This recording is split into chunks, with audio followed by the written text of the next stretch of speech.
আমার নেত্রী এই সাহস জুগিয়েছে বলে আমরা করতে, আমি একা করি নাই, আমাদের সমস্ত বাংলাদেশের মানুষ, গণতান্ত্রিক আমি মানুষ, সবার সাহসটা আসছে কোত্থেকে?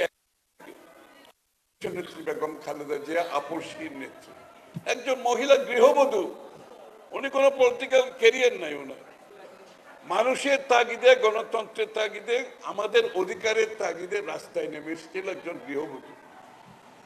জীবনের শেষ দিন পর্যন্ত গণতন্ত্রের জন্য যুদ্ধ করে গেছে, ত্যাগ স্বীকার করেছেন, মৃত্যুবরণ করেছেন, তাও আপোষ করে নাই। কিন্তু একদিনের জন্য বলে নাই আমি এটা করেছি, আমি সেটা করেছি, উনি কিছুই বলেন না।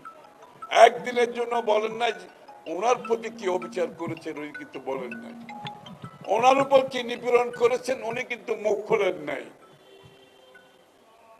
উনি বলছেন আমরা একটা শান্তিপূর্ণ দেশ চাই, আমরা বাংলাদেশে শান্তি চাই, আমরা বাংলাদেশে স্থিতিশীলতা চাই, আমরা বাংলাদেশের সাংঘর্ষিক কোনো রাজনীতি চাই না, আমরা একে অপরের প্রতি সম্মান বোধ রেখে রাজনীতি করতে চাই, কারোর সাথে দ্বিমত পোষণ করলেও তার মতকে সম্মান জানাতে চাই।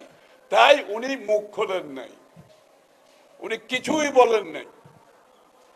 এই যে মানুষটি প্রতি মানুষের ভালোবাসা পুঞ্জীভূত হয়েছে ক্রমান্বয়ে, যেটার বহিঃপ্রকাশ ঘটেছে ওনার জানাজার সময়। উনি আমাদেরকে যে উপহার দিয়ে গেছেন, আমরা সেই উপহারের সম্মান দিতে হবে। দেশনেত্রী বেগম খালেদা জিয়া যে গিফট আমাদেরকে দিয়ে গেছে, গণতন্ত্রের যে টর্চ তারেক রহমানের হাতে তুলে দিয়েছেন, আমাদেরকে এটা রাখতে হবে।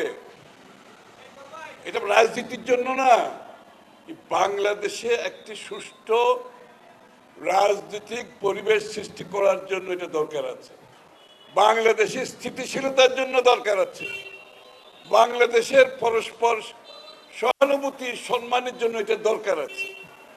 এটা উনি শিখিয়ে গেছেন। আমরা যদি এইটাই রক্ষা করতে পারি, এই দেশটা অনেক দূরে গিয়ে যাবে।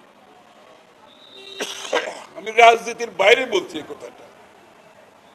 উনি যে শান্তিপূর্ণ, স্থিতিশীল, সাংঘর্ষিক রাজনীতির বাইরে, প্রতিহিংসার বাইরে সম্মানজনক রাজনীতি শিখিয়ে গেছেন, এইটা যদি আমরা ধারণ করতে পারি, আগামীর বাংলাদেশ অনেক দূরে গিয়ে যাবে।